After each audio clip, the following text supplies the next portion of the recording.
अस्सलाम वालेकुम। आज मैं आपको बहुत ही आसान सी और मज़ेदार सी कस्टर्ड रेसिपी दूंगी। इसके लिए सबसे पहले एक पैन में आपने दूध डाल देना। दूध आप खुला दूध भी यूज़ कर सकते हो और कोई सा भी मिल्क पैक यूज़ कर सकते हो, लेकिन मैं खुला दूध यूज़ कर रही हूँ इसके लिए।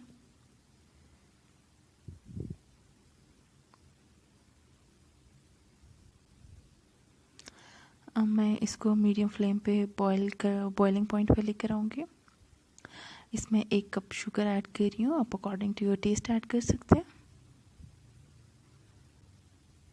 आप चाहें तो इलायची भी डाल सकते हैं इसमें।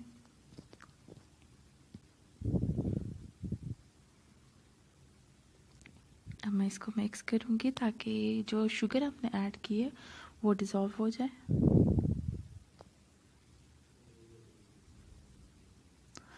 और आपने स्टर करते रहना है ताकि ये जो दूध है नीचे लगे नहीं, वरना आपके कस्टर्ड का सारा फ्लेवर ख़राब हो जाएगा।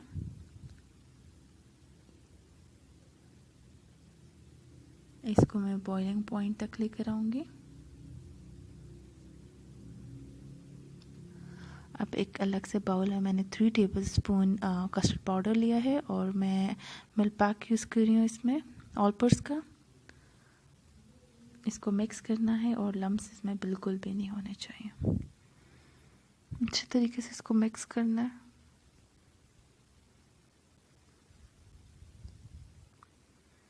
ये देखिए दूध बॉईल होना शुरू हो गया। इसमें मैं ये सारा डाल दूँगी। हाफ हाफ करके डाल रही हूँ ताकि लम्स ना बने।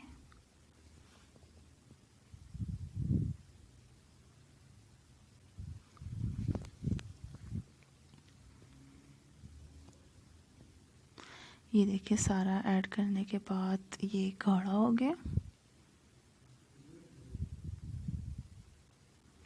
आप चाहें तो इस पॉइंट पे इसमें क्रीम भी ऐड कर सकते हैं। क्रीम हो आपके पास या मलाई घर में पड़ी हुई हो, आप ऐड कर लें।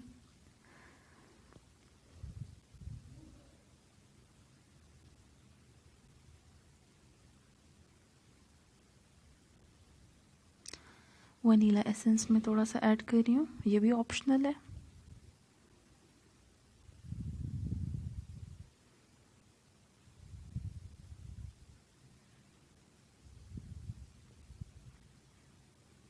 अब मैं इसको ठंडा होने के लिए रख दूँगी।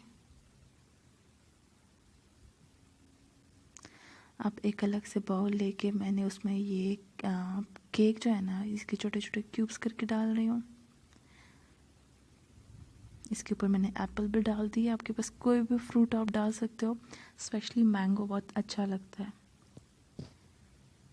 इसके ऊपर कस्टर्ड की लेयर डाल दी। अगेन मैं केक डाल रही हूँ। केक की वजह से कस्टर्ड और भी मज़े का हो जाता है। और जो एप्पल है वो भी डाल रही हूँ। और मैंने ऊपर से गार्निशिंग के लिए भी केक और एप्पल डाल दिए। और आप देख सकते हैं कि कितना मज़े का लग रहा है, कितना माउथ वाटरिंग लग रहा है।